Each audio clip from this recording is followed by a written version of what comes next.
দাউদ নবী আলাইহিস সালাম দেখলেন রে বাবা, বাড়ির ভেতর থেকে সুলাইমান খালি হাতে আসে না, দেখছে না হাতে একটা বড় ধারালো বাবজি হোসেও। আল্লাহর নবী সুলাইমান আলাইহিস সালাম হোসেখানা নিয়ে যখন বাবজি বাড়ির ভেতর থেকে বেরিয়ে আসছিলেন, হযরত দাউদ নবী আলাইহিস সালামের বাবজি পেশানি গুলো, কপাল গুলো বাবজি ঘেমে গেল। কপাল দিয়ে বাবজি আপনার যখন পেশানি ঘাম বের হতে লাগলো, উনি মনে মনে চিন্তা করেছেন, আল্লাহ আমার ছোট ছেলে সুলাইমানকে কেন আমি বিচার করতে দিলাম? আমি মনে হয় ভুল করলাম। এই ছোট ছেলে সুলাইমান যদি ওই কলিজার টুকরা বাচ্চা ছেলেটাকে যদি জবাই করে দেয়, আমার ছেলে সুলাইমান কিয়ামতের ময়দানে কোনোদিন জান্নাত যেতে পারবে না। হযরত দাউদ নবীর চেহারা দিয়ে বাপজি ঘাম ঝরছে। সুলাইমান আলাইহিস সালাম বুঝতে পেরেছেন আব্বা চিন্তিত অবস্থায়। ডাক দিয়ে বলেন, আব্বা চিন্তা করবেন না। সুলাইমান হাত দুখানা বানিয়ে বলেন, আব্বা বাচ্চাটা আমার কোলে দিয়ে দাও। সুলাইমান বাপজি বাচ্চাটা কোলে নেওয়ার পর দুটোর সামনে গিয়ে বাপজি মাটিতে শুয়ে দিলেন। বাচ্চাটা মাটিতে শুয়ে দেওয়ার পর হযরত সুলাইমান আলাইহিস সালাম ডান হাতে বাপজি হোসেখানা ধরে আছে। সুলাইমান যে মেয়েটা বাপজি হাসতে হাসতে যাচ্ছিল, ওই মেয়েটাকে সুলাইমান লক্ষ্য করে বলেছিল, মা এই বাচ্চাটা যদি আমি পুরোটাই তোমাকে দিয়ে দিই, তাহলে মা তোমার কোলটা ভরে যাবে। এই দ্বিতীয় মেয়েটা যে কান্না করতে করতে যাচ্ছিল, এই মেয়েটার কোলটা ভরবে না। যেই মেয়েটা কাঁদতে কাঁদতে যাচ্ছিল, ওই মেয়েটার দিকে লক্ষ্য করে সুলাইমান বলেছিল, মা এই বাচ্চাটা তোমাকে দিয়ে দিলাম, তোমার কোলটা ভরে যাব, ওই মেয়েটার কোলটা ভরবে না। ওগো মা, তাহলে ন্যায্য বিচার হবে না? বলে না, আর ন্যায্য বিচার না করতে পারলে তুমি আমার আব্বার মতোই তুমি আমার বিরুদ্ধে বিচার দিবা আল্লাহর দরবারে। ওই মেয়েটা বলল, হ্যাঁ বাবা, যদি ন্যায্য বিচার তুমি না করো, কিয়ামতের ময়দানে তোমার আব্বার তোমাকেও টেনে নিয়ে যাব। সুলাইমান আলাইহিস সালাম ডাক দিয়ে বললেন, মা শুনে নাও, এই হোসেখানা দেখতে পাচ্ছ? বলে হ্যাঁ। সুলাইমান ডাক দিয়ে বলল, মা এই বাচ্চাটার দুই পায়ের মাঝখানে হোসেখানা বেঁধে দিও, আমি তাজা জিন্দা অবস্থায় ফড়ফড় করে ফেড়ে ফেলবো। অর্ধেকটা তোমাকে দিব, অর্ধেকটা তোমাকে দেব, দুজনার মধ্যে সমান সমান করে ভাগ হয়ে যাবে, এর ন্যায্য বিচার হয়ে যাবে। বলো মা, তোমরা মানবা কি নাও? বলো আমি এক্ষুনি জবাই করে দিব, নিবে কি নাও? যেই মেয়েটা বাপজি প্রথমে বাচ্চা নিয়ে হাসতে হাসতে যাচ্ছিল, ওই মেয়েটা ডাক দিয়ে বলে, সুলাইমান জবাই করে দিলে আমি মানতে রাজি আছি তোমার বিচার। হযরত সুলাইমান আর কিছু না বলে বাবা হোসেখানা দুই বাচ্চার নয়, এক বাচ্চার দুই পায়ের মাঝখানে বেঁধে দিয়ে টান মারে ফাটতে যাবে রে বাবা। আর যে মেয়েটা বাপজি কাঁদতে কাঁদতে যাচ্ছিল, বলেছিল, সুলাইমান তোমার আব্বার বিরুদ্ধে কিয়ামতের ময়দানে আমি বিচার দিব। তোমার আব্বা ন্যায্য বিচার করে দিতে পারে নাই। ওই মেয়েটা বাপজি সুলাইমান আলাইহিস সালামের বাবা পা দুখানা বাপজি আপনার জুড়ে ধরে বলেছিল, ওরে সুলাইমান আমি তোমার আর তোমার আব্বার বিরুদ্ধে আমি কিয়ামতের ময়দানে বিচার দিব না রে বাবা। আমি তোমার পা দুখানা ধরে বলি, বাবা আমি তোমার ন্যায্য বিচার পেয়ে গেছি বাবা, আমার ছেলেকে তুমি জবাই করো নাও। সুলাইমান বাপজি ডাক দিয়ে বলল, মা কেন জবাই করব না? ও মা, তুমি কি নিবা না অর্ধেকটা বাচ্চা? না ন্যায্য বিচার হবে না। ডাক দিয়ে বলল, বাবা আমি অর্ধেকটা নিব না, আমি তোমার ন্যায্য বিচার পেয়ে গিয়েছি। ওরে বাবা সুলাইমান, অর্ধেকটা যদি জবাই করে তুমি দিতে যাও, আর আমি যদি নিতে চাই, আমার ছেলে জনম জনমকার মতো শেষ হয়ে যাবে, আর জিন্দা থাকবে না। ওরে বাবা সুলাইমান, আমি জনম দক্ষিণে মা সহ্য করতে পারবো না। বাবা শুনে নাও, আমার অর্ধেকটা জবাই না করে পুরোটাই মেয়েটাকে দিয়ে দাও, আর তোমাদের বিরুদ্ধে কোনো বিচার থাকবে না। বলুন সুবহানাল্লাহ। সুলাইমান আলাইহিস সালামের আব্বা দাউদ নবী আলাইহিস সালাম আমার পাশে যখন এই বাপজি বসে আছে, হযরত দাউদ নবী তিনি আশ্চর্য হয়ে যাচ্ছেন সুলাইমানের এই বিচক্ষণতা, তার বুদ্ধি মেধা দেখে। যে দেখি সুলাইমান আলাইহিস সালাম কেমন করে বিচার করে। হযরতে সুলাইমান আলাইহিস সালাম হোসেখানা বাপজি টান মেরে ফেলে দিয়ে বাচ্চাটা দুই হাত দিয়ে তুলে যে মেয়েটা জবাই করতে বারণ করেছিল সেই মেয়েটার কোলে দিয়ে বলল, আব্বা এই মেয়েটারই হচ্ছে প্রকৃতি বাচ্চা। হযরতে দাউদ নবী আলাইহিস সালাম বলেন, বাবা বুঝলি কি করে? বলে, আব্বা জান ওই দ্বিতীয় মেয়েটা বলেছিল যে আমি অর্ধেকটা জবাই করে নিতে রাজি আছি। ও জানে যে বাচ্চা আমার নয়, এই বাঁচলি কি আর মরলি কি, আর ই জানে কি হচ্ছে আমার কলিজার টুকরা সন্তান।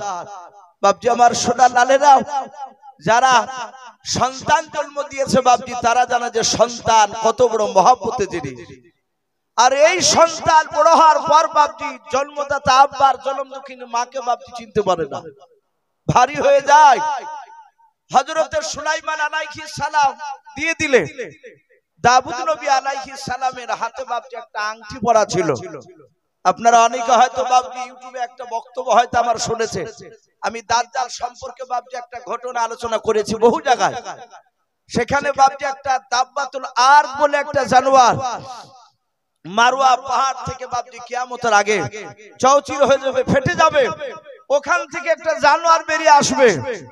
ওই জানোয়ারটা গোটা পৃথিবী ভ্রমণ করবে, তার ডান হাতে থাকবে বাপজি একটা লাঠি, হযরত মুসা আলাইহিস সালামের আশা মুবারক লাঠিটা। আর ওই জানোয়ারটারই বাপজি বাম হাতে থাকবে একটা আঙ্গুঠি, যে আঙ্গুঠি হযরতে দাউদ নবী আলাইহিস সালাম সুলাইমান নবীর হাতে পরে দিয়েছিলেন। এই বিচারটা দেখে সম্মানিত ভাইরা আমার, বাবা জীবনেরা, এ নবী সুলাইমান আল্লাহ এত জ্ঞান দিয়েছিলেন।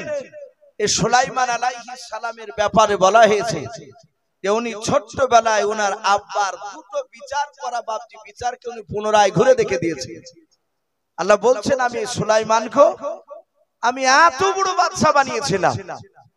তাফসীরে বাপজি মারফুল কোরআনে আর একটি কিতাব হায়াতুল হাইওয়ান বলে একটি কিতাব, কিতাবটার লেখক আল্লামা কামালউদ্দিন দামিরি রহমাতুল্লাহ আলাইহি, দেওবন্দির বিখ্যাত আল্লাহর ওলি বুজুর্গ, তিনি ওই কিতাবটিতে লিখেছে যে নবী সুলাইমান আলাইহিস সালাম তিনি কেমন বাদশা ছিলেন। কিতাবে এসেছে ইসলামের ইতিহাস যারা বাপজি ঘাটাঘাটি করেন পরে তারা হয়তো অবশ্যই জানেন যে গোটা পৃথিবী বাপজি শাসন করেছিলেন চারটা বাদশা। গোটা পৃথিবী যখন যেই চারটার মধ্যে একটা বাদশা ছিল, তাদের বিপক্ষে বাদশা বাপজি আর কেউ ছিল না, যারা গোটা পৃথিবী বাপজি শাসন করেছিল। কটা বাদশা বললাম বাপ? চারটা বাদশা। তার মধ্যে থেকে বাপজি কিতাবে এসেছে দুইটা বাদশা ছিল বাপজি বেঈমান, আর দুটো বাদশা ছিল বাপজি ইমানদার। আমরা অনেক শিক্ষিত মানুষ, আমরা অনেকে হয়তো ভাবি যে গোটা পৃথিবীর মধ্যে এখন দাদা হচ্ছে আমেরিকা, বলি না আমরা যে যুক্তরাষ্ট্র যে আমেরিকা, না বাপ, আমেরিকা এখনো গোটা পৃথিবী দাদা হতে পারেনি। ফিলিস্তিনের সাথে লড়াই চলছে, ইসরায়েলরা ফিলিস্তিনে মুসলমানকে ধ্বংস করার চক্রান্ত বাপজি শুরু করেছে, খেলা ওরা চালু করে দিয়েছে।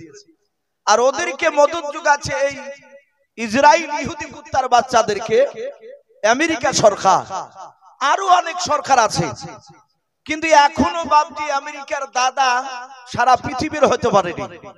আর এরা চারজনা গোটা পৃথিবীর দাদা ছিল, দুটো মুসলমান আর দুটো ছিল বেঈমান। যেই দুটো বেঈমান বাদশা ছিল বাপজি, তাদের মধ্যে একটা বেঈমান বাদশা নাম ছিল বখতে নাসার, নাম শোনো নাই বা?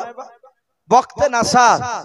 দ্বিতীয় আর একটা বেঈমান বাদশা গোটা পৃথিবী বাপজি শোষণ করেছিল, লুটি ফুটিয়ে খাইত, মানুষের উপর অত্যাচার চালাতো। তার নাম এই নমরুদ বেঈমান। হযরতে ইব্রাহিম আলাইহিস সালামের জামানায় যে বেঈমান বাদশা ছিল এই নমরুদ, গোটা পৃথিবীর বাপজি সে দাদাগিরি দেখেছিল। এরা ছিল দুটো বেঈমান বাদশা। আর দুটো যে বাপজি ইমানদার বাদশা, তার মধ্যে থেকে বাপজি একটা ইমানদার বাদশা কোরআন শরীফে তার নাম এসেছে, তার নাম হচ্ছে যুলকারনাইন। কি নাম বললাম বা? যুলকারনাইন কোরআন শরীফে এসেছে। আমরা জানি ইয়াজুজ মাজুজ বলে বাপজি একটা দল কিয়ামতের আগে বেরিয়ে আসবে, বলে না উলামারা? ইয়াজুজ আর মাজুজ, এদের যে বাপজি গুহাখানা সীসা গলে ঢালাই করে দিয়েছিলেন এই জুলকারনাইন বাদশাহ। উনি তুলুউশ শামস আর গুরুবুশ শাম, সূর্য যেখান থেকে উদিত হয় এবং সূর্য যে জায়গায় গিয়ে ডুবে যায় সেই জায়গার কাছাকাছি এই জুলকারনাইন গিয়েছিলেন। বলুন আলহামদুলিল্লাহ। এই ইমানদার বাদশাহ দ্বিতীয় আরেকটা বাদশাহ গোটা পৃথিবী শাসন করেছিলেন, তিনারও নাম কোরআন শরীফে এসেছে। উনি হচ্ছেন হযরত সুলাইমান আলাইহিস সালাম।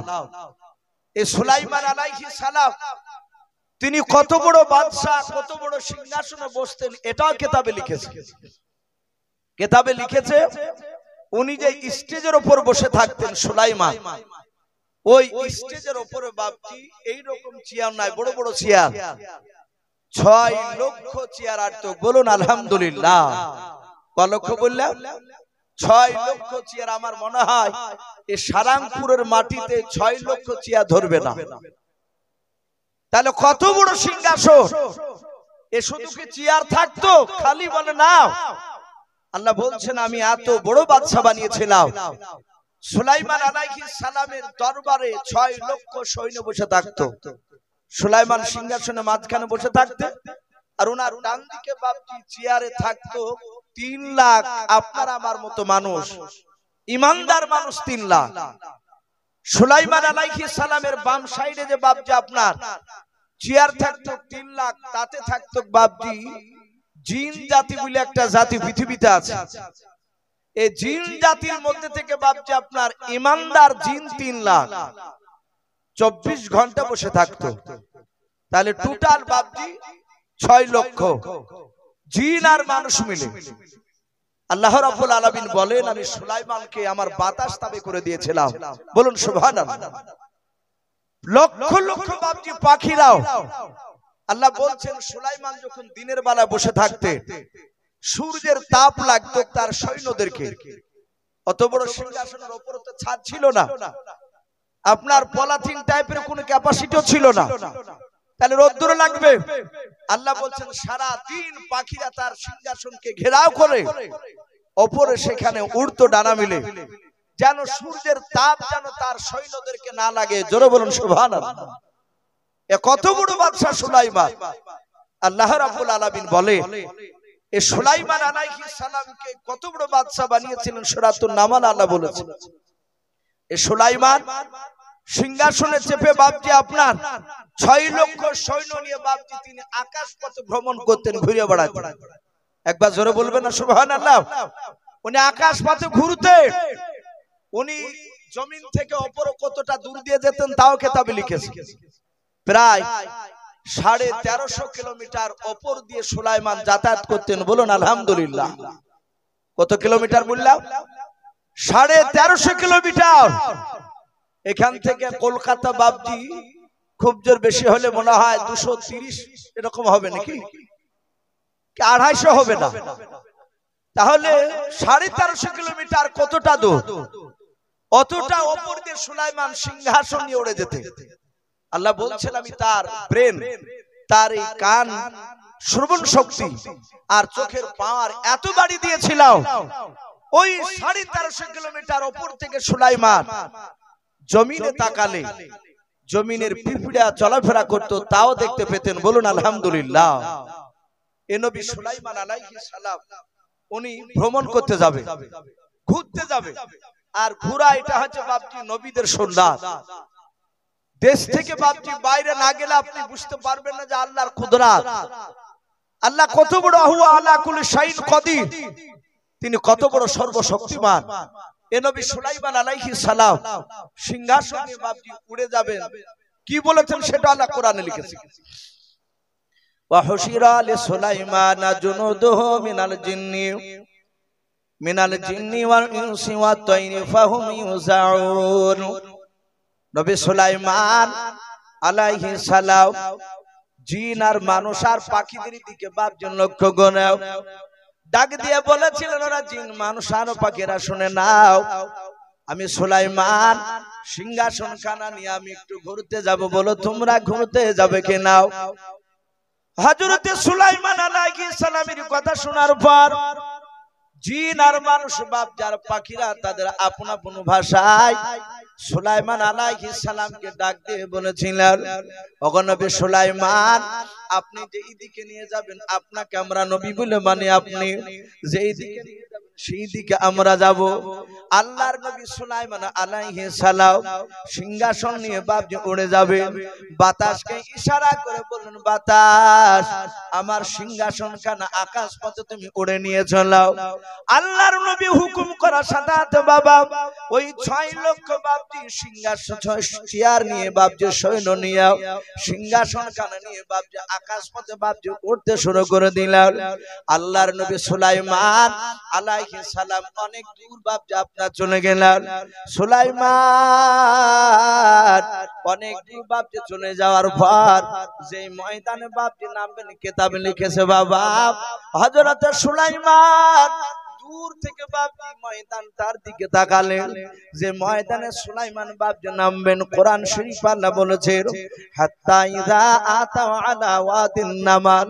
সুলাইমান আলাইহিস সালাম বলেন, আমি যেই জায়গায় আমি নামবো ওই ময়দানে আমি তাকে দেখলাম ওই মাঠটাতে লক্ষ লক্ষ বাপজি পিঁপড়া ওই জমিনের উপরে চলাফেরা করে। ওই আকাশ পথ থেকে বাপজি তাকে দেখছে। হযরতে সুলাইমান বাতাসকে ইশারা করে বলেছিলেন, বাতাস ওই দেখ মাঠটা দেখতে পাচ্ছিস? বলে হ্যাঁ, মাঠে নিয়ে গিয়ে আমার সিংহাসন খানা নামিয়ে দে। সুলাইমান আলাইহিস সালাম যাহাতে ইশারা করলেন